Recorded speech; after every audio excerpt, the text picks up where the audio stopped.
أشهد أن لا إله إلا الله وحده لا شريك له وأشهد أن محمدا عبده ورسوله أما بعد فأعوذ بالله من الشيطان الرجيم بسم الله الرحمن الرحيم الحمد لله رب العالمين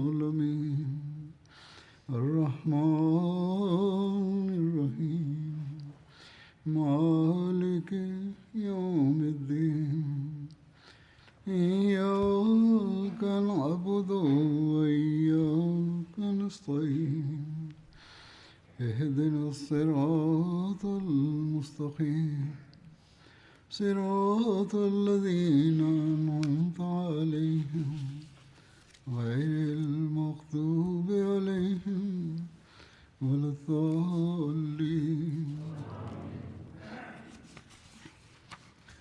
وأقسموا بالله جهد أيمانهم وأقسموا بالله جهد أيمانهم لئن أمرتهم ليخرجن قل لا تقسموا طاعة معروفة إن الله خبير بما تعملون قل أطيعوا الله وأطيعوا الرسول وإن تولوا فإنما عليه ما حمل وعليكم ما حملتم وإن تطيعوه تهتدوا وما على الرسول إلا البلاغ المبين وعد الله الذين آمنوا منكم وعملوا الصالحات ليستخلفنهم في الأرض كما استخلف الذين من قبلهم ولا يمكنن لهم دينهم الذي ارتضى لهم ولا يبدلنهم من بعد خوفهم أمنا يعبدونني لا يشركون بي شيئا ومن كفر بعد ذلك فأولئك هم الفاسقون وأقيموا الصلاة وآتوا الزكاة وأطيعوا الرسول لعلكم ترحمون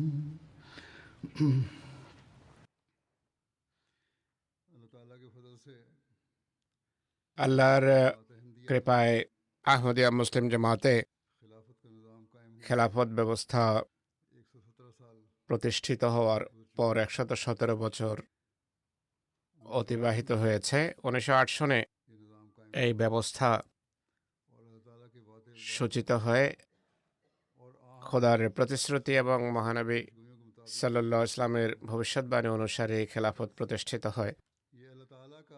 অতএব এটি খোদার অনেক বড় অনুগ্রহ এবং কৃপা আহমদিয়া মুসলিম জামাতের উপর যে আমরা এমন একটি ব্যবস্থাপনার অংশ যার আল্লাহ তাআলা ভবিষ্যৎবাণী করেছেন, অর্থাৎ মসিহ ও মাহদির আগমনের পর এমন এক যুগের সূচনা হবে যা ইসলামের পুনর্জাগরণ ও পুনর্বাসনের যুগ সত্যিকার অর্থে।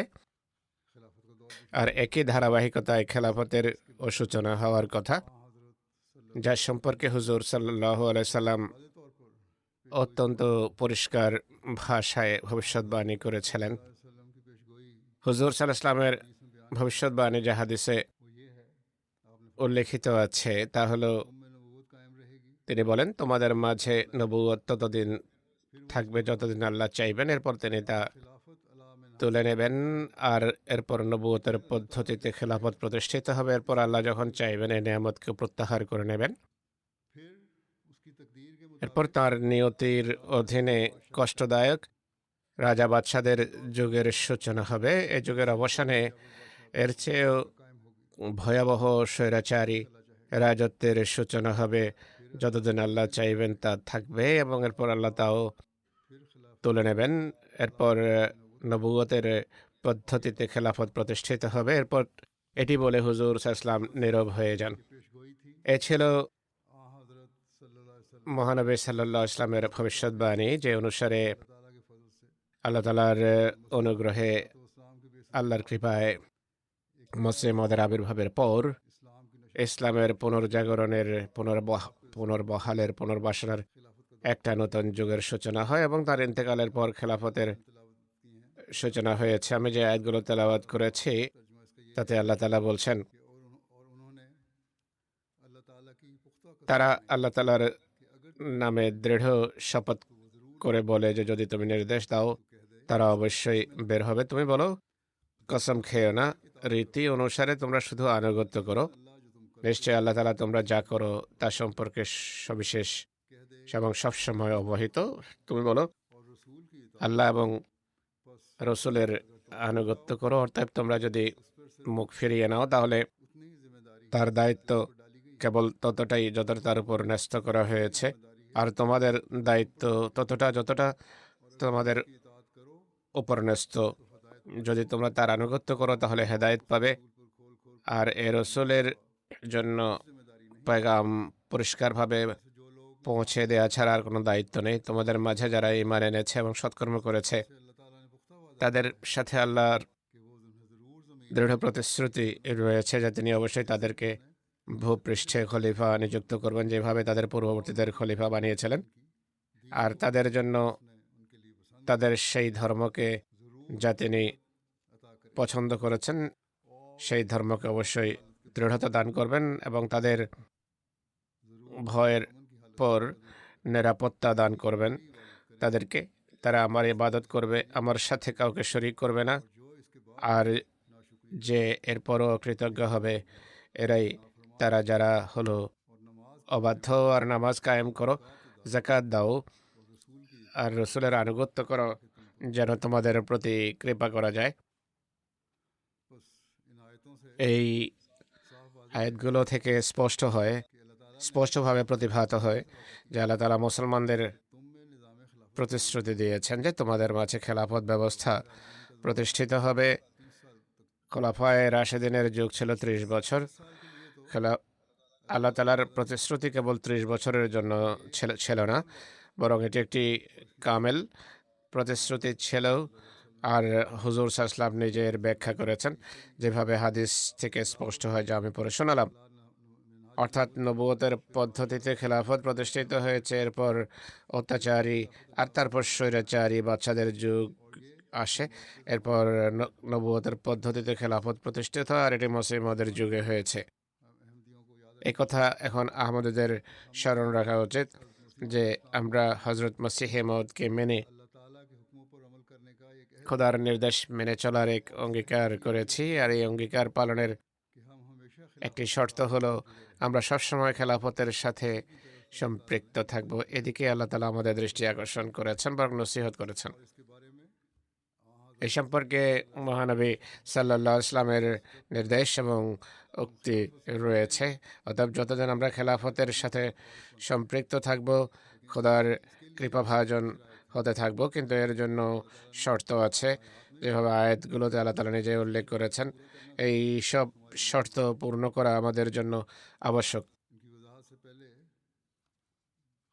এর ব্যাখ্যার পূর্বে খেলাফত চলমান ও অব্যাহত থাকা সম্পর্কে মসিহে মউদের লেখা থেকে পড়ছি। আল-ওসিয়ত পুস্তিকায় বলেন, আল্লাহ তাআলা দু ধরনের কুদরত বা শক্তিমত্তার বহিঃপ্রকাশ ঘটিয়ে থাকেন। প্রধানত নবীদের মাধ্যমে স্বীয় শক্তিমত্তার বিকাশ ঘটান। দ্বিতীয়ত এমন সময় কুদরত প্রদর্শন করেন যখন নবীর মৃত্যুর পর সমস্যা মাথাচাড়া দেয়, শত্রু শক্তিশালী হয়ে ওঠে আর মনে করে যে সব স্বপ্ন এবং আশা কাজ লণ্ডভণ্ড হয়ে গেছে। আমরা মনে করে যে জামাত এখন নিশ্চিহ্ন হয়ে যাবে, আর স্বয়ং জামাতের সদস্যরা দ্বিধাদ্বন্দ্বে লিপ্ত হয়ে তাদের মনোবল ভেঙে যায়। অনেক হতভাগা মুরতাদ হয়ে যায়, खुदा ताला दूसरी मर्तबा अपनी তখন খোদা তাআলা দ্বিতীয়বার তার অসাধারণ কুদরত বা শক্তিমত্তা প্রকাশ করেন আর পতনশীল জামাতকে দাঁড় করিয়ে দেন। অতএব যারা শেষ পর্যন্ত ধৈর্য প্রদর্শন করবে वो जो आखिर तक सब्र करते हैं खुदा ताला के इस मौजज़े को देख তারা খোদা তাআলার এই নিদর্শন দেখে, যেভাবে হযরত আবু বকর সিদ্দিকের সময় ঘটেছিল, যখন মহানবীর মৃত্যুকে অসময়ে মৃত্যু মনে করা হয়েছিল। অনেক মরুবাসী নির্বোধ মুরতাদ হয়ে যায়, অশিক্ষিত অজ্ঞ গ্রাম্যরা মুরতাদ হয়ে যায়। সাহাবিরাও বেদনার দুঃখের আতিশয্যে উম্মাদ প্রায় হয়ে যান। তখন আল্লাহ তাআলা হযরত আবু বকর সিদ্দিককে দাঁড় করিয়ে পুনরায় নিজের শক্তিমত্তার বিকাশ ঘটান আর ইসলামকে নিশ্চিহ্ন হওয়ার হাত থেকে রক্ষা করেন এবং প্রতিশ্রুতি ওয়া ইউমাক্কিনান্না লাহুম দীনাহুম আল্লাযী ইরতাদা লাহুম ওয়া লা ইউবাদদিলান্নাহুম মিন বাদি খাউফিহিম আমনা রক্ষা করেন।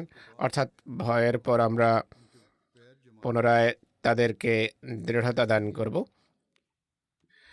একই প্রকার ঘটনা হযরত মূসার সময় ঘটেছে, যখন মূসা মিসর এবং কেনানের পথে বনি ইসরায়েলকে প্রতিশ্রুতি অনুসারে গন্তব্যে পৌঁছানোর পূর্বেই ইহধাম ত্যাগ করেন।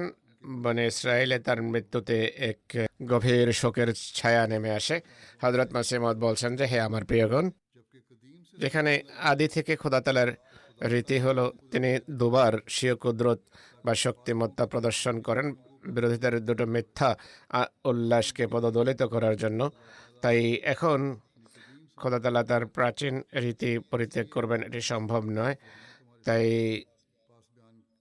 আমার যে কথা আমি তোমাদের সামনে এখন বর্ণনা করলাম, সেটি শুনে দুঃখ ভারাক্রান্ত হও না, চিন্তিত হবে না, কারণ তোমাদের জন্য দ্বিতীয় কুদরত দেখাও আবশ্যক, আর এটির আগমন তোমাদের জন্য শ্রেয়, কেননা সেটি চিরস্থায়ী হবে। এখানে হযরত মসিহ মাউদ ইসলাম সেই হাদিস অনুসারে একটি চিরস্থায়ী ঐশী কুদরতের কথা বলেছেন, যার ধারা কিয়ামত পর্যন্ত নিরবচ্ছিন্ন থাকবে। তিনি বলেন, দ্বিতীয় কুদরত আসতে পারে না যতক্ষণ আমি না যাব। আমার বিদায়ের পর আল্লাহ তাআলা সেই দ্বিতীয় কুদরত তোমাদের জন্য প্রেরণ করবেন, যা চিরকাল তোমাদের সাথে থাকবে, যেমনটি বারাহিনে আহমদিয়ায় প্রতিশ্রুতি রয়েছে। আর এই প্রতিশ্রুতি আমার সম্পর্কে নয়, বরং তোমাদের জন্য দেয়া হয়েছে। যেমন আল্লাহ তাআলা বলছেন যে, আমি তোমার অনুসারী এই জামাতকে কিয়ামত পর্যন্ত অন্যদের বিরুদ্ধে জয়যুক্ত রাখবো। তাই আমার বিচ্ছেদের দিন আসা আবশ্যক, যেন এরপর সেই যুগ আসতে পারে যা চিরস্থায়ী প্রতিশ্রুতির দিন। আমাদের খোদা সত্য প্রতিশ্রুতিদাতা, বিশ্বস্ত এবং সত্যবাদী। তিনি তোমাদের যা কিছু প্রতিশ্রুতি দিয়েছেন সবকিছু দেখাবেন। যদিও এই দিনগুলো পৃথিবীর অন্তিম কাল আর অনেক বিপদ আপদ নাজেল হওয়ার সময়, কিন্তু যতদিন সেই সব কথা পূর্ণ হবে যার খোদা প্রতিশ্রুতি দিয়েছেন, পৃথিবী ধ্বংস না হওয়া আবশ্যক। আমি খোদার পক্ষ থেকে কুদরতের আদলে এসেছি। আমি খোদার এক মূর্তিমান কুদরত বা শক্তিমত্তার বিকাশ। আমার পর আরো কিছু ব্যক্তিরা আসবেন যারা দ্বিতীয় কুদরতের প্রকাশ এবং বিকাশ স্থল হবেন। খোদা তাআলার দ্বিতীয় কুদরতের অপেক্ষায় তোমরা সমবেত হয়ে দোয়া করতে থাকো। পুণ্যবানদের প্রত্যেক জামাত সব দেশে সমবেত হয়ে দোয়ায় রত থাকা উচিত, যেন আকাশ থেকে ঊর্ধ্বলোক থেকে দ্বিতীয় কুদরত অবতীর্ণ হয়, আর যেন তোমাদেরকে দেখাতে পারে যে তোমাদের খোদা হলেন এমন শক্তিশালী খোদা। এখানে মসিহ মাউদ ইসলাম এটিও বলেছেন, আল্লাহ তাআলার দ্বিতীয় কুদরতের অপেক্ষায় সমবেত হয়ে দোয়া করতে থাকো। সব দেশে পুণ্যবানদের জামাত সমবেত হয়ে দোয়া করা উচিত। যখন তিনি এই কথা লিখেছেন, তখন আহমদিয়া জামাত ভারতে সীমাবদ্ধ ছিল, বাইরে হয়তো গুটি কত কি হবে, কিন্তু তিনি এক অর্থে ভবিষ্যৎবাণী করেছেন যে সব দেশে এই দোয়া হবে। অর্থাৎ এমন যুগ আসতে যাচ্ছে যখন পৃথিবীর সর্বত্র আহমদিয়া জামাতের বিস্তার ঘটবে। আর হুজুর বলছেন, আজকে আমরা সেই যুগ দেখতে পাচ্ছি। আহমদিয়া মুসলিম জামাত সারা পৃথিবীতে বিস্তার লাভ করেছে, আর সর্বত্র খেলাফতের প্রতি বিশ্বস্ততা, খেলাফতের প্রতি প্রেম এবং ভালোবাসার সম্পর্ক আমরা দেখতে পাই। পৃথিবীর দূর দূরান্তের বিভিন্ন দেশে এটি দেখা যায়। পঞ্চম খেলাফতের নির্বাচনে আপনারা দেখেছেন কিভাবে পৃথিবীর বিভিন্ন দেশে ছড়িয়ে ছিটিয়ে থাকা আহমদরা সমবেত হয়ে খেলাফত ব্যবস্থার সাথে সম্পৃক্ত থাকার প্রতিশ্রুতি দিয়েছে আর বয়াত করেছে। আর এই বয়াতের ধারা ভবিষ্যতেও চলমান থাকবে। আর ভবিষ্যতে সবসময় এই অনুসারে আল্লাহ তাআলা আমাদেরকে স্বীয় কৃপায় ধন্য করে যাবেন, ধন্য করতে থাকবেন, কেননা এটি আল্লাহর প্রতিশ্রুতি। এটি মহানবী সাল্লাল্লাহু আলাইহি ওয়াসাল্লামের ভবিষ্যৎবাণী। এটি আল্লাহর পক্ষ থেকে সংবাদ পেয়ে হযরত মসিহ মউদের শুভ সংবাদমূলক বার্তা। তাই আমাদের খেলাফতের সাথে সম্পৃক্ত থাকা উচিত। খেলাফত ব্যবস্থা প্রতিষ্ঠিত রাখার জন্য সকল ত্যাগ স্বীকারে আমাদের প্রস্তুত থাকা উচিত। যদি এমনটি আমরা করে চলি, তাহলে কিয়ামত পর্যন্ত খেলাফতের সাথে আমরা এবং আমাদের ভবিষ্যৎ প্রজন্ম সম্পৃক্ত থাকবে এবং এই কল্যাণে আমরা সিক্ত হতে থাকবো। অনেকেই মনে করে জামাতে আহমদের খেলাফত হয়তো বাদশাহতে রূপ নেবে, কিন্তু খোদার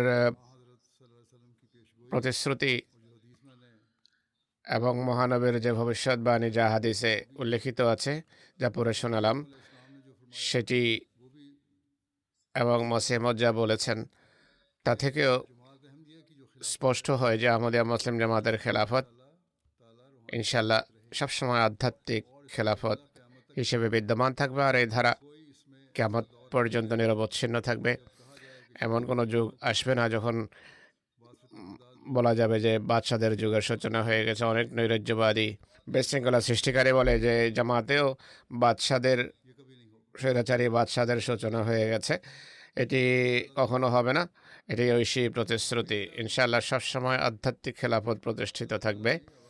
আল্লাহ প্রতিশ্রুতি দিয়েছেন, তোমাদের ভেতর সেভাবেই খেলাফত থাকবে, যেভাবে পূর্ববর্তীদের মাঝে খেলাফত ছিল সেভাবে এখানে খেলাফত প্রতিষ্ঠিত হবে।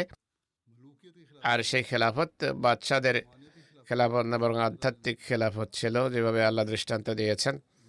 কোরআনে নবীদের ইতিহাস থেকে, কোরআনে উল্লেখিত ইতিহাস থেকে জানা যায় সেই খেলাফত ব্যবস্থা আল্লাহ তাআলা সরাসরি প্রতিষ্ঠিত করতেন। কিন্তু আল্লাহর দ্বিতীয় নিজাম বা ব্যবস্থাও আছে, যা খোলাফায়ে রাশিদিনের মাধ্যমে সূচিত হয়েছে, তা চলমান রয়েছে।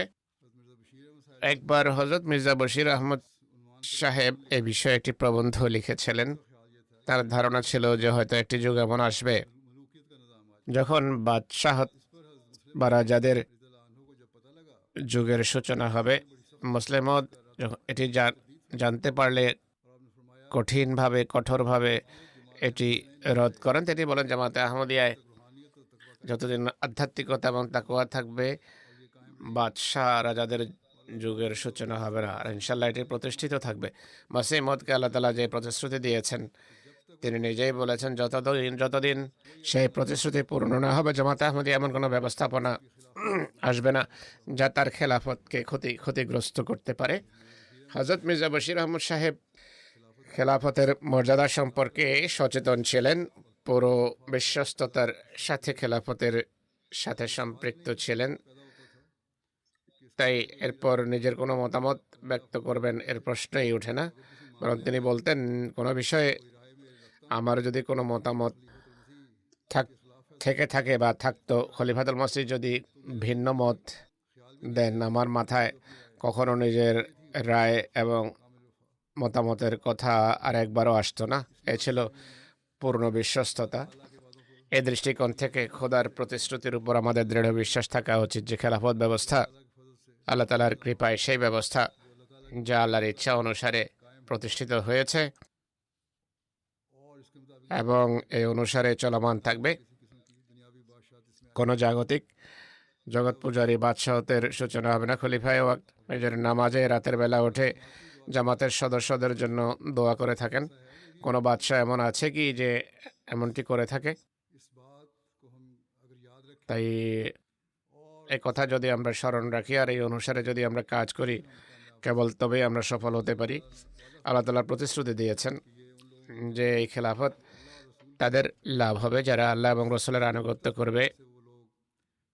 অতএব যতদিন আমাদের লোকেরা আল্লাহ এবং রাসূলের আনুগত্য করা অব্যাহত রাখবে, এই প্রতিশ্রুতির পূর্ণতাও আমরা দেখব, তারাও এটি থেকে লাভবান হবে।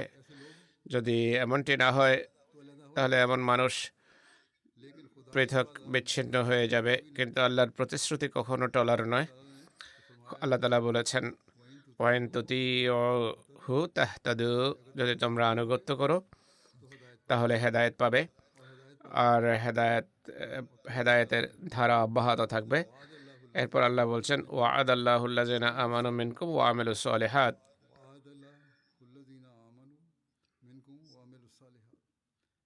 অর্থাৎ আল্লাহর তাদের সাথে প্রতিশ্রুতি যারা ঈমান এনেছে এবং সৎকর্ম করেছে। ঈমান এবং সৎকর্মের মানদণ্ড কেমন তা পূর্বের আয়াতে বলা হয়েছে, সেটি হলো পূর্ণ আনুগত্য করা। কেবল তবেই প্রকৃত মোমেন আখ্যায়িত হবে, কেবল তবেই নেক কাজের প্রতি মনোযোগ আকৃষ্ট হবে, আর এই ক্ষেত্রে উন্নতি করার চেতনা সৃষ্টি হবে। এই মান যদি অর্জিত হয় তাহলে খেলাফতের কল্যাণ রাজি থেকে আমরা কল্যাণমণ্ডিত হতে থাকবো। আল্লাহ তাআলা খেলাফত জারি রাখার জন্য এবং তা থেকে কল্যাণমণ্ডিত হওয়ার জন্য আল্লাহ তাআলা আমাদেরকে নসিহত করেছেন। যারা খেলাফতের সাথে সম্পৃক্ত থাকবে তাদের জন্য আবশ্যক হবে আল্লাহ এবং রসুলের আনুগত্য করা, তাদের নির্দেশ মেনে চলা। মুসলমানদের মাঝে দেখুন, ইতিহাস থেকে স্পষ্ট, মহানবীর হাদিস অনুসারে এটি চোখে পড়ে যে মুসলমানদের মাঝে প্রকৃত খেলাফত বা খেলাফতের রাশেদা ততদিন ছিল যতদিন পূর্ণ আনুগত্য তারা করেছে। এতার থেকে যখনই বাইরে পা রাখে তারা খেলাফত থেকে বঞ্চিত হয়ে যায়। তাই সবসময় স্মরণ রাখা উচিত, জামাতে আহমদিয়ার সাথে সম্পৃক্ত হয়ে যদি এটি থেকে লাভবান হতে হয়, খেলাফতের সাথে সম্পৃক্ত থাকা প্রত্যেকের জন্য আবশ্যক। খেলাফতের পূর্ণ আনুগত্য করা প্রত্যেক আহমদের জন্য আবশ্যক। খলিফা ওয়াক্তের নির্দেশ মেনে চলা, তার সাথে বিশ্বস্ততার সম্পর্ক রাখা প্রত্যেক আহমদের দায়িত্ব। কেবল তবেই তারা হেদায়েত পাবে এবং সেটি থেকে কল্যাণমণ্ডিত হবে। যা এমন ব্যক্তির জন্য আবশ্যক আখ্যা দিয়েছেন যে প্রকৃত মোমেন হবে এবং সে খেলাফতের সাথে সম্পৃক্ত থাকবে। এইটি খেলাফত ব্যবস্থা যে এর কল্যাণে আল্লাহ তাআলা নিজেই হৃদয়কে আকৃষ্ট করেন, আর এটি ঐশী সাহায্য এবং সমর্থন। সব খেলাফতের যুগে আমরা এটি দেখেছি। হযরত খলিফাতুল মসিহ আউয়াল হযরত মাওলানা নুরউদ্দিন রাদিয়াল্লাহু তাআলা আনহু যখন খেলাফতের আসনে সমাসীন হন, তার সাথে আল্লাহর বিশেষ তার সমর্থন ছিল, মানুষ তার হাতে বয়াত করেছে। খলিফা সানির যুগে আমরা দেখেছি, যদিও নৈরাজ্য এবং বিশৃঙ্খলা সত্ত্বেও ঐশী সমর্থন তার সাথে ছিল। আর মসিহ মাউদের প্রতিশ্রুতি এভাবে পূর্ণ হয়েছে। আর জামাতে আহমদিয়া পুনরায় ঐক্যবদ্ধ হয়। যারা খেলাফত ব্যবস্থার বিরোধী ছিল বা খেলাফত চলমান থাকার বিরোধী ছিল, তারা ব্যর্থ হয়, তারা গুরুত্ব হারিয়ে বসে। তৃতীয় খলিফার যুগে আমরা দেখেছি মানুষ এক হাতে সমবেত হয়। পঞ্চম খেলাফতের যুগেও দেখেছি যে মানুষ সমবেত হয়।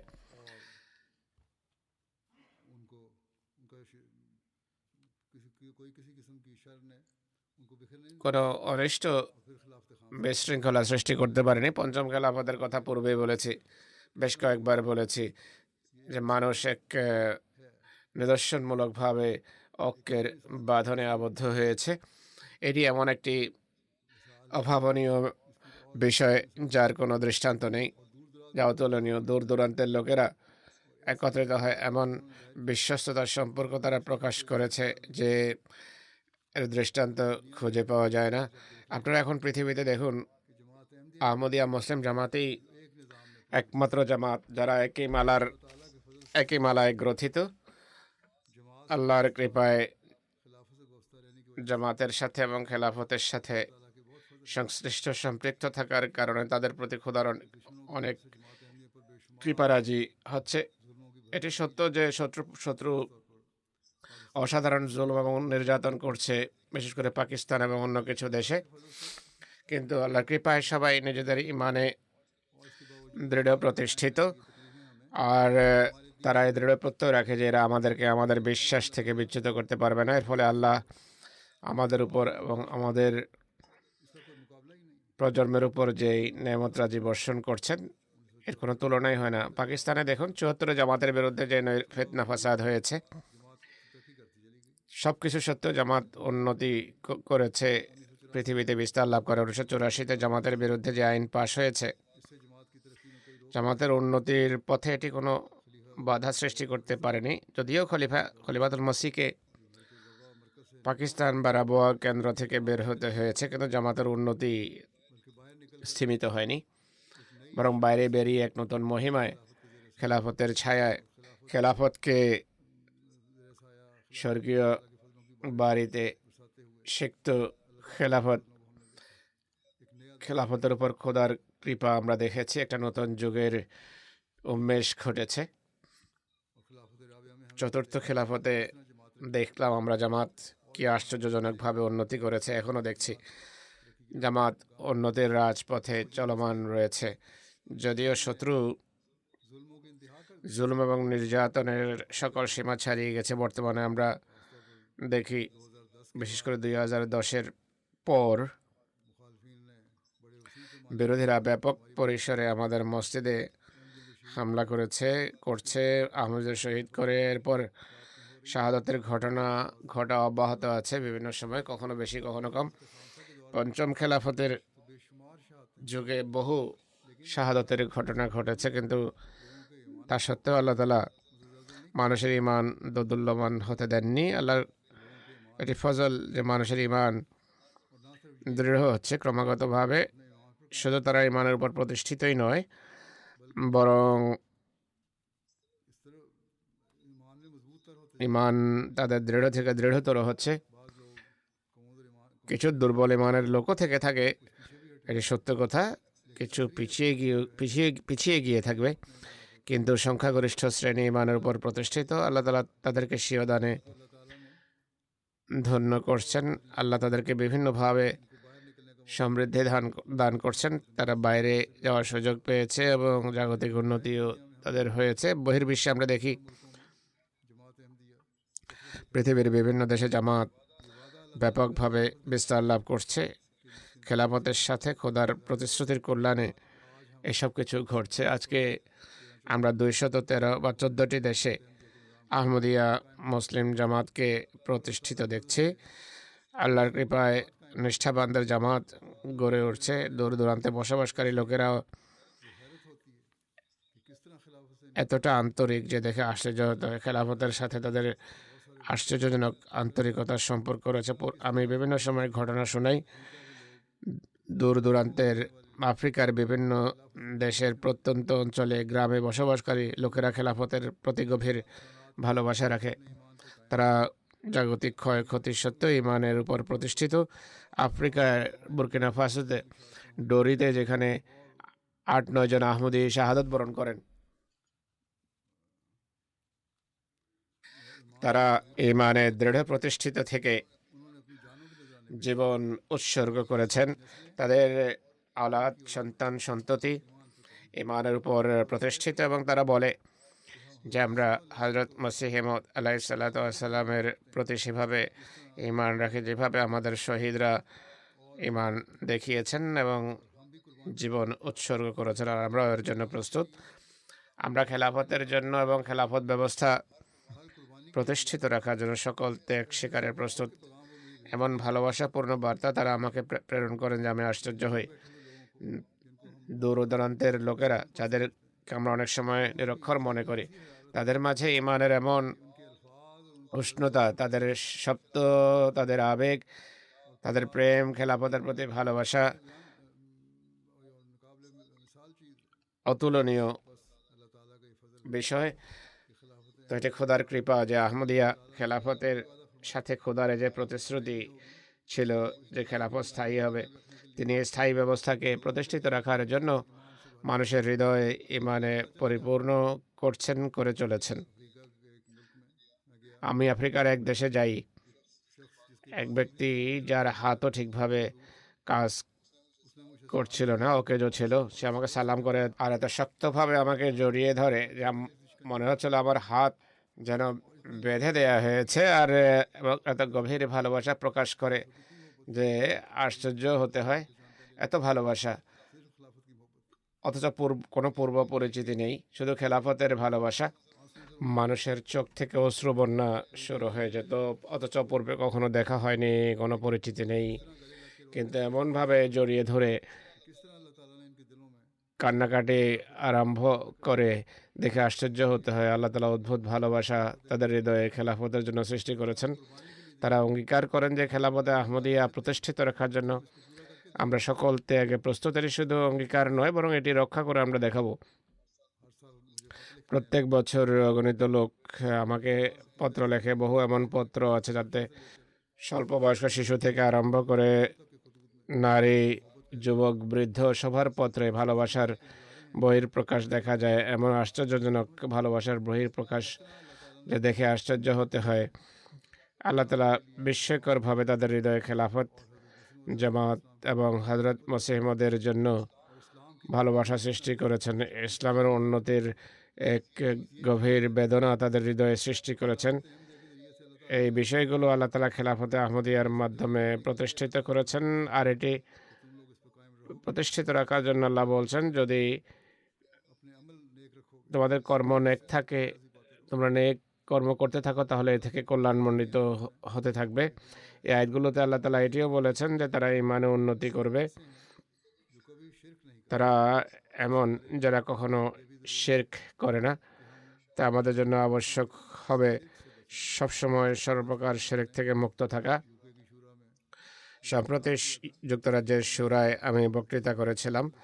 তাতে মুসলিম ওদের বিভিন্ন উদ্ধৃতির বরাতে বলেছিলাম যে যদি আমাদের মাঝে আমিত্ব, অহংকার, অহমিকা থাকে, কোনো হদাদার বা যে কোনো আহমদীর মাঝে যদি অহংকার থাকে, তাহলে সেটি শিরকের মিশ্রণ বই কি। তাই খেলাফতের কল্যাণ থেকে যদি প্রকৃতপক্ষে লাভবান হতে হয়, সত্যিকার অর্থে ঐশী কৃপারাজের ওয়ারেস হতে হয়, তাহলে সকল প্রকার শিরক, অহমিকা এবং গর্ব থেকে মুক্ত থাকতে হবে। এটি থেকে নিজেকে পবিত্র করতে হবে।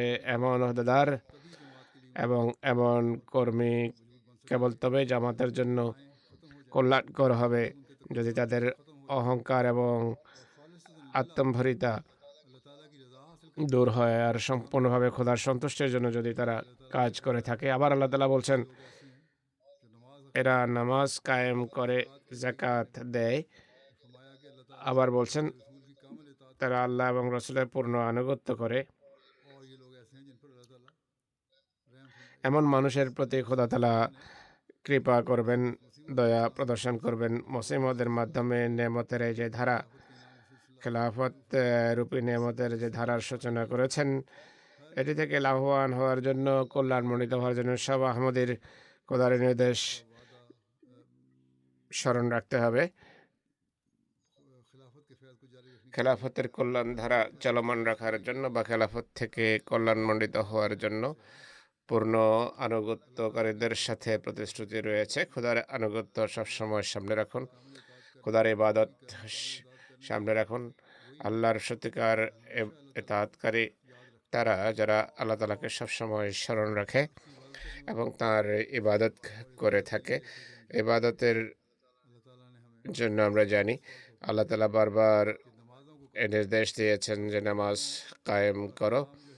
তাই নামাজ কায়েম করা, নামাজ প্রতিষ্ঠা করা খুবই গুরুত্বপূর্ণ বিষয়। প্রত্যেক আহমদী যে নিজেকে খেলাফতের সাথে সম্পৃক্ত বলে মনে করে বা সম্পৃক্ত হতে চায় এবং এটি থেকে লাভবান হতে চায়, তাকে স্মরণ রাখতে হবে যে নামাজকে আমার প্রতি আমাদেরকে পূর্ণ মনোযোগ দিতে হবে। হযরত মুসলিহ মওদ রাদিয়াল্লাহু তাআলা আনহু নামাজ কায়েম করার বিষয়ে আলোকপাত করে বলেন যে নামাজের সর্বোত্তম অংশ হলো জুমা, যাতে ইমাম খুতবা দেন, নসিহত করেন। খলিফা জগতের অবস্থার নিরিখে পৃথিবীর বিভিন্ন জাতিতে সৃষ্ট দেখা দেয়া প্রয়োজন অনুসারে নসিহত করেন, যার মাধ্যমে জাতিগত ঐক্য প্রতিষ্ঠিত হয়, সবাই একমুখী থাকে খলিফায়ে ওয়াক্তের কারণে। আজকে আমরা দেখি এর মূল চিত্র আমাদের সামনে রয়েছে। আজকে এমটি এর মাধ্যমে আল্লাহ তাআলা সেই বিশ্ব ব্যবস্থা প্রতিষ্ঠিত করেছেন, অর্থাৎ খলিফায়ে ওয়াক্তের খুতবা পৃথিবীর সকল দেশে, সকল অঞ্চলে, সকল শহরে, সকল গ্রামে শোনা এবং দেখা হয়। শুধু এটি নয় যে খলিফায়ে ওয়াক্ত যা বলছেন সে কথাগুলো শুধু সামনে বসা লোকদের জন্য এমন নয়। অনেক পত্র আমার কাছে আসে, আফ্রিকা, তুর্কি, রাশিয়ার বিভিন্ন দেশ থেকে পত্র আসে যে আপনি যে কথাগুলো বলছেন শুনে এমন মনে হয় যে আমাদের অবস্থা অনুসারে আপনি বলছেন, আর এগুলো শুনে সংশোধনের দিকে দৃষ্টি যায়। আর এই চেতনাবোধ জাগ্রত হয় যে খেলাফত ব্যবস্থা এমন একটি ব্যবস্থা যা আমাদেরকে এক মালায় গেঁথে দিয়েছে। তাই এই ধারণা করা যে খুতবায় যা বলা হচ্ছে তা পাকিস্তানি লোকদেরকে সামনে রেখে বলা হচ্ছে বা ইউরোপের কিছু লোককে সামনে রেখে বলা হচ্ছে এমন নয়, বরং পত্রাবলী থেকে আমি বুঝতে পারি যে পৃথিবীর সকল কোণে, সকল দেশে যে সমস্ত রীতিনীতি বা ঐতিহ্য রয়েছে তাতে কিছু সমমূল্যবোধ রয়েছে সব দেশের মাঝে। আর এই কারণে মানুষ আত্মসংশোধনের উপায় খুঁজে পায়। আজকাল আমি ইসলামের ইতিহাস নিয়ে আলোচনা করছি, মহানবীর জীবনী সম্পর্কে আলোচনা করছি। এই আলোচনায় অনেক এমন কথা এসে যায় যা আমাদের জন্য শিক্ষণীয়, মানুষ এটি থেকে লাভবান হচ্ছে। ইসলামের ইতিহাস সম্পর্কেও তারা জানতে পারছে, ইসলামের মৌলিক কথাগুলো তারা জানতে পারছে, আর এর মাধ্যমে সাহাবীদের জীবনী সম্পর্কে তারা জানতে পারছেন। মহানবীর জীবনের বিভিন্ন উপলক্ষে তার যে উত্তম আদর্শ সে সম্পর্কে জানতে পারছে। অনেক কথা এমন আছে যা ব্যক্তিগত সংশোধনের জন্য উপকারী, আর তা থেকে তারা লাভবান হচ্ছে। অনেকেই পত্রে এমন কথা প্রকাশও করে থাকে। তো খেলাফতেই একমাত্র মাধ্যম যা আল্লাহ আমাদের মাঝে সৃষ্টি করেছেন, যার কারণে জামাতের ভিতরে ঐক্য সৃষ্টি হয়েছে। পৃথিবীর 215 দেশে বসবাসকারী প্রত্যেক আহমদী ঐক্যবদ্ধভাবে এই ব্যবস্থাপনার সাথে সম্পৃক্ত রয়েছে এবং আত্মসংশোধনের চেষ্টা করে। আল্লাহ তাআলা যাকাত দেওয়ার নির্দেশ দিয়েছেন, এটিও কর্মের সংশোধনের জন্য খুবই গুরুত্বপূর্ণ। নিজেদের সম্পদকে পবিত্র করো, এতে অন্যান্য আর্থিক কোরবানি অন্তর্ভুক্ত রয়েছে। আজকে আমরা দেখি একমাত্র জামাতে আহমদিয়ার মাধ্যমেই আর্থিক ব্যবস্থা কাজ করছে, চলমান রয়েছে। খলিফা ওয়াক্তের আনুগত্যে সারা বিশ্বে চাঁদা প্রদানের মাধ্যমে জামাতের সদস্যদের এবং জামাতের চাহিদা পূরণ হচ্ছে। এক দেশে যদি ঘাটতি থাকে, দ্বিতীয় দেশের মাধ্যমে সেই ঘাটতি দূরীভূত হচ্ছে। আফ্রিকায় যদিও মানুষ অনেক ত্যাগ স্বীকার করে থাকে, কিন্তু তাদের অবস্থা এমন যে তাদের আয় থেকে ব্যয় অনেক বেশি, তাই বহির্বিশ্ব থেকে সেখানে অর্থ পাঠাতে হয়। আর সেখানে এর মাধ্যমে স্কুল, হসপিটাল, মিশন হাউস এবং মসজিদের ব্যবস্থাপনা কাজ করছে। সেখানকার লোক এর জন্য কৃতজ্ঞ। যারা বলে যে আল্লাহ তাআলা এক ব্যবস্থাপনার অন্তর্ভুক্ত থেকে আমাদেরকে এটি থেকে লাভবান তৌফিক দিচ্ছেন। বিরোধীরা এই সমস্ত দেশে পৌঁছে অনেক জায়গায় গিয়ে তারা বলে যে তোমরা আহমদিয়ত ছেড়ে দাও, মির্জাইয়ত ছেড়ে দাও, কাদিয়ানিয়ত ছেড়ে দাও, আহমদীরা ইসলামী শিক্ষা মেনে চলে না, এ কথা তারা বলে। কিন্তু আহমদীরা এটাই উত্তর দেয়, লোকেরা এটাই উত্তর দেয় যে এই গায়ের আহমদী যারা তাদের কাছে আসে তাদেরকে উত্তর দেয় যে আজ পর্যন্ত তো আমাদেরকে কিছু শেখাতে পারোনি। আহমদীরা এসেছে, তারা আমাদের গ্রামে শহরে মসজিদ বানিয়েছে, আমাদের শিক্ষার প্রতি মনোযোগ নিবদ্ধ করেছে, স্কুলের সুযোগ সুবিধা দিয়েছে, হাসপাতাল বানিয়ে দিয়েছে, আমাদেরকে ধর্ম শেখাচ্ছে, আমাদের কোরআন পড়াচ্ছে, কোরআনের অনুবাদ আমাদের পড়াচ্ছে। তোমরা আজ পর্যন্ত কিছুই করতে পারোনি, আজকে এসে তাদের বিরোধিতা করছো আর বলছো যে আমাদের মুসলমান নয়, আমাদের পেছনে লেগে আছে। যদি এরা মুসলমান না হয়ে থাকে, পৃথিবীতে কোনো মুসলমান নেই। নতুন বয়াতকারীদের উত্তর এটাই হয়ে থাকে। তো এটিও খেলাফতের চলমান ব্যবস্থা ও বরকত, যার মাধ্যমে আল্লাহ তাআলা মানুষের হৃদয়ে আর্থিক কোরবানির চেতনা সৃষ্টি করেছেন।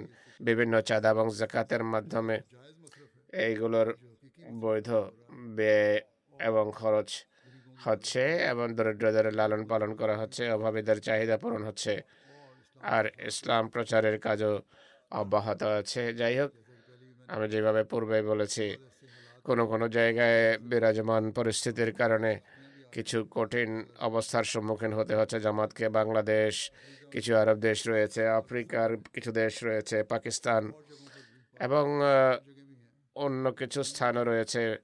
ফিলিস্তিনে যে গুটি কতক আহমদী আছে, তারা অনেক সমস্যায় আছেন।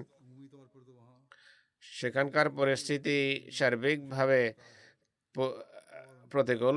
পুরো ফিলিস্তিনি জাতি সমস্যার সম্মুখীন, অত্যন্ত নির্যাতন এবং নিষ্পেষণমূলক বরং পাশবিক নির্যাতন করা হচ্ছে। আল্লাহ তাআলা তাদেরকে এই নির্যাতন থেকে মুক্ত করুন,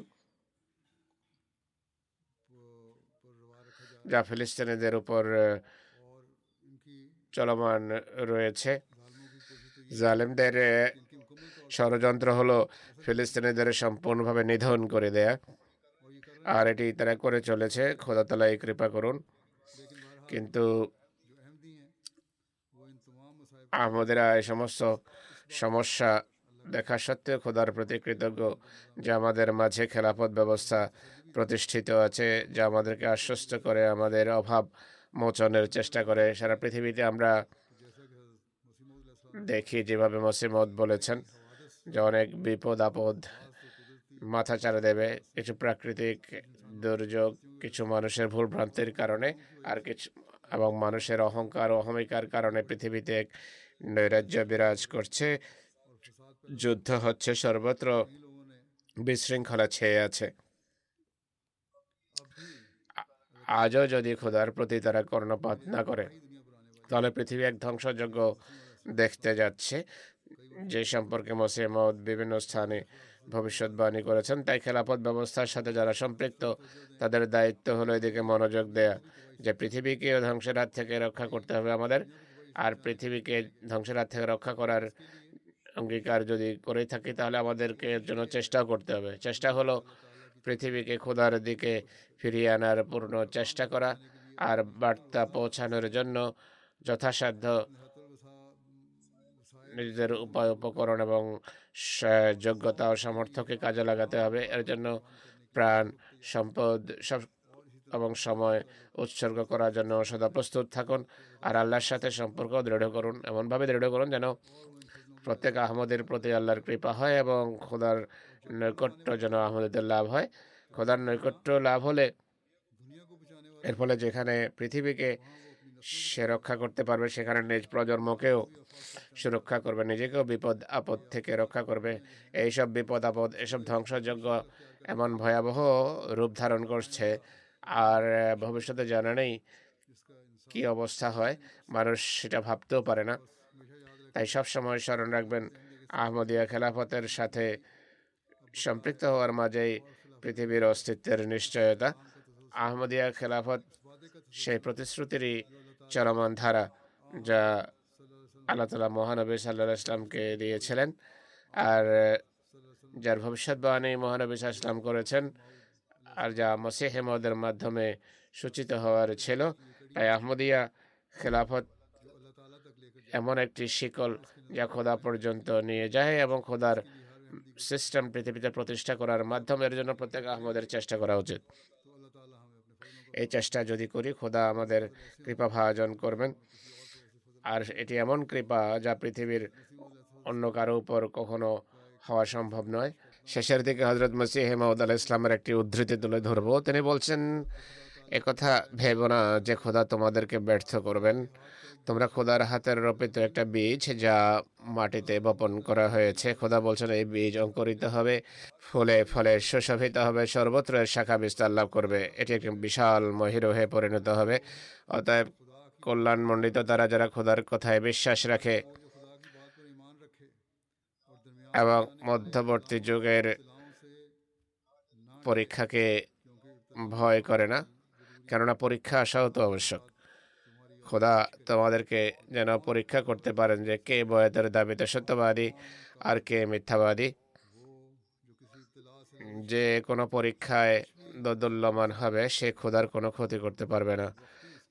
দুর্ভাগ্য তাকে জাহান্নাম পর্যন্ত নিয়ে যাবে যদি সে জন্ম না নিত তার ভালো হতো, কিন্তু যারা শেষ পর্যন্ত ধৈর্য ধরবে তারা বিপদ আপদের ভূমিকম্প দেখবে এবং দৈব দুর্বিপাকের সম্মুখীন হবে। বিভিন্ন জাতি তাদের হাসি ঠাট্টা করবে এবং ঘৃণার দৃষ্টিতে তাদেরকে দেখবে, কিন্তু অবশেষে তারাই বিজয়ী হবে।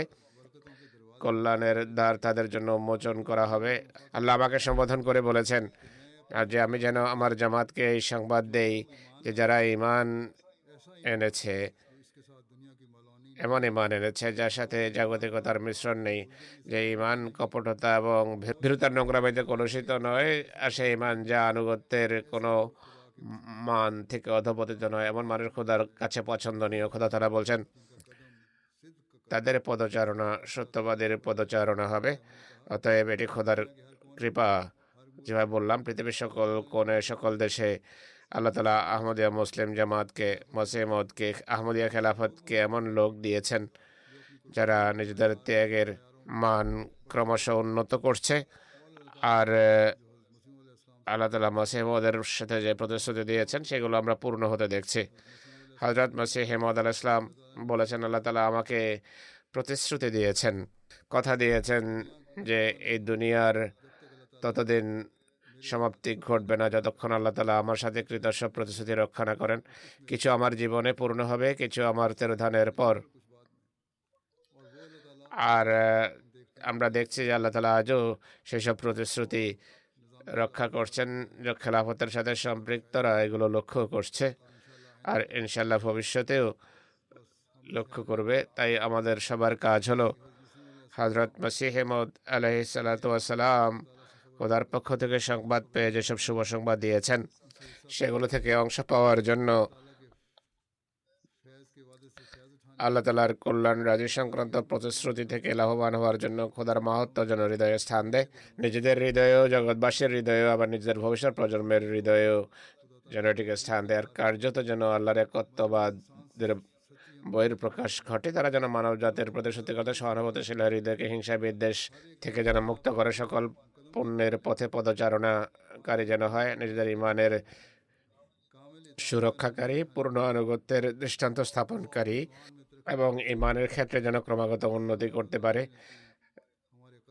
যেন খোদার পবিত্র দৃষ্টিতে আমাদের পদচারণা যেন নিষ্ঠাপূর্ণ পদচারণা হয়, তার নেয়ামত রাজি থেকে যেন আমরা অংশ পাই। আল্লাহ তাআলা আমাদেরকে তৌফিক দিন।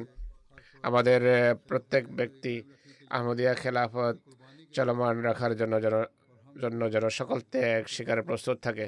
আমরা যে বিভিন্ন অঙ্গীকার করি, বিভিন্ন অঙ্গ সংগঠনের সদস্যরাও অঙ্গীকার করে, সেই অঙ্গীকার যেন তারা রক্ষাকারী হয়। আল্লাহ আমাদের জীবনে এমন যুগ নিয়ে আসুন যখন আমরা দেখতে পাবো যে পৃথিবীর সর্বত্র আল্লাহর একত্ববাদের পতাকা উড্ডীন রয়েছে আর মহানবীর দাসত্বের দলে দলে মানুষ আসছে এবং পূর্ণ অনুগতশীল মানব মণ্ডলীতে পরিণত হওয়ার চেষ্টা করছে। এটি যদি হয় তাহলে সেটি আমাদের জন্য আনন্দের দিন হবে। সেই দিনেই আমাদের জন্য এমন কল্যাণময় বরকতময় দিন হবে যখন আমরা বলতে পারবো যে আল্লাহ তাআলা খেলাফতের যে প্রতিশ্রুতি দিয়েছিলেন তার বরকত থেকে আজ আমরা লাভবান হচ্ছি। এই দিনটি পৃথিবীকে ধ্বংসের হাত থেকে রক্ষা করবে। আল্লাহ তাআলা আমাদেরকে আত্মসংশোধনের প্রতি মনোযোগী করুন এবং আল্লাহর বাণী পৃথিবীতে পৌঁছানোর তৌফিক দিন। আমিন। নামাজের পর দুই ব্যক্তির গায়েবানা জানাজা পড়াবো।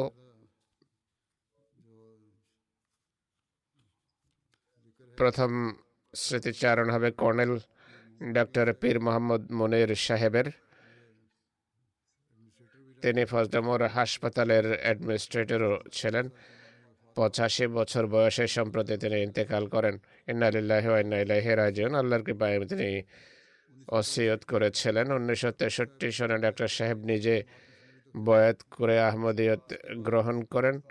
1967 সনে তিনি ওসিয়ত করেন, ওসিয়ত ব্যবস্থার অংশ হন। 1991 সনে তার নেক কর্ম এবং আদর্শ দেখে তার পিতামাতাও বয়াত করার সুযোগ পেয়েছেন।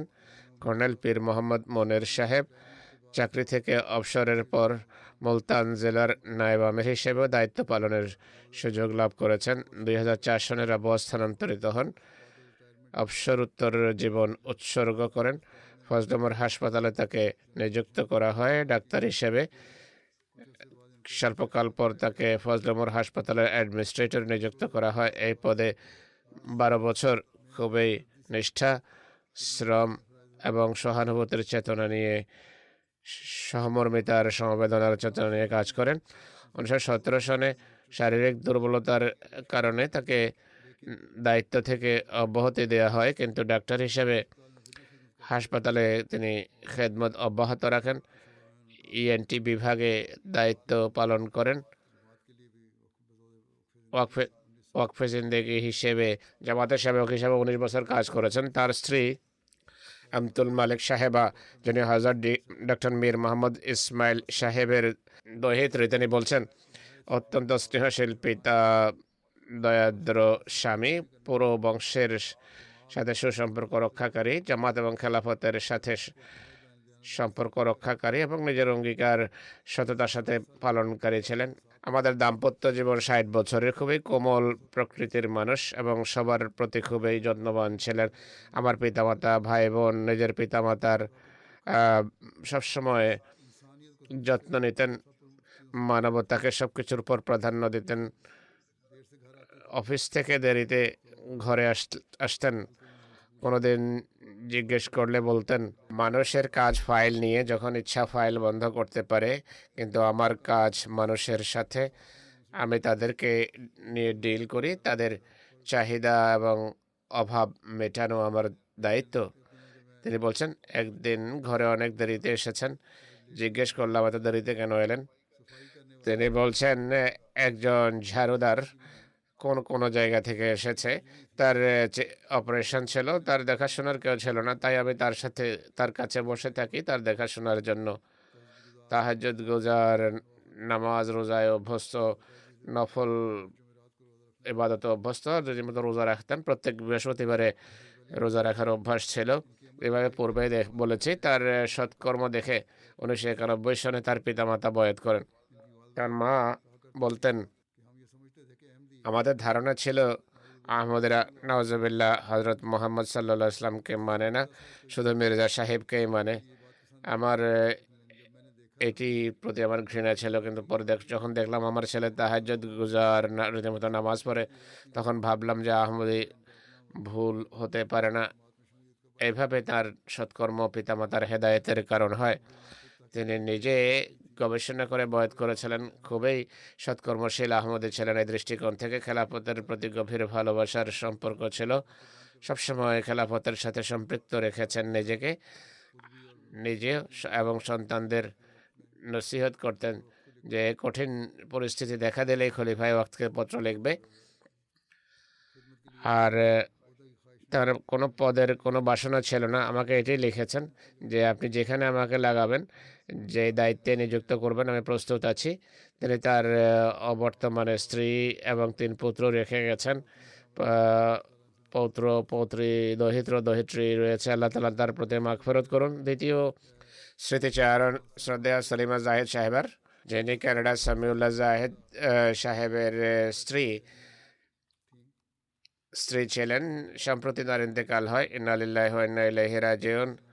তিনি ওসিয়ত করেছিলেন, তিনি তার বর্তমানে স্বামী ছাড়াও এক কন্যা এবং 3 পুত্র রেখে গেছেন। তার এক পুত্র আতাউল মোমেন জাহিদ সাহেব, জামাতের মুরব্বী, জামিয়া আহমদিয়া ইউকের শিক্ষক। তিনি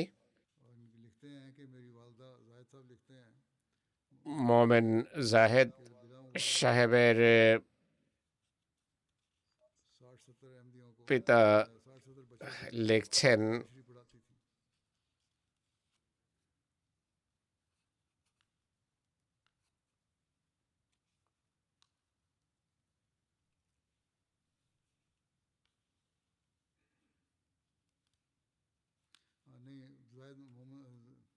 মোমেন জাহেদ সাহেবের পিতা লিখছেন যে আমার মা 60-70 জন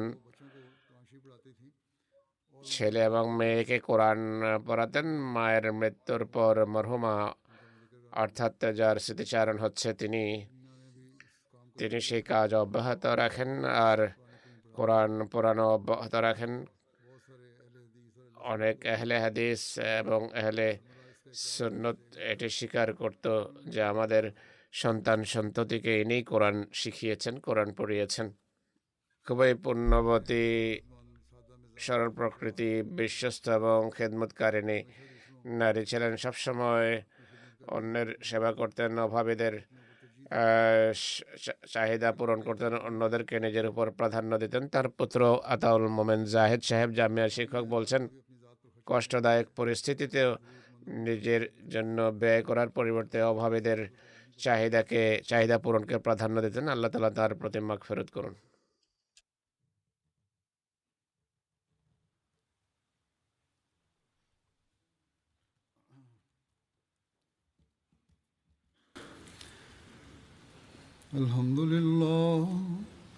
الحمد لله نحمده ونستعينه ونستغفره ونؤمن به ونتوكل عليه ونعوذ بالله من شرور أنفسنا ومن سيئات أعمالنا من يهده الله فلا مضل له ومن يضلله فلا هادي له ونشهد أن لا إله إلا الله ونشهد أن محمدا عبده ورسوله عباد الله رحمكم الله إن الله يأمر بالعدل والإحسان وإيتاء ذي القربى وينهى عن الفحشاء والمنكر والبغي يعظكم لعلكم تذكرون اذكروا الله يذكركم وادعوه يستجب لكم ولذكر الله أكبر.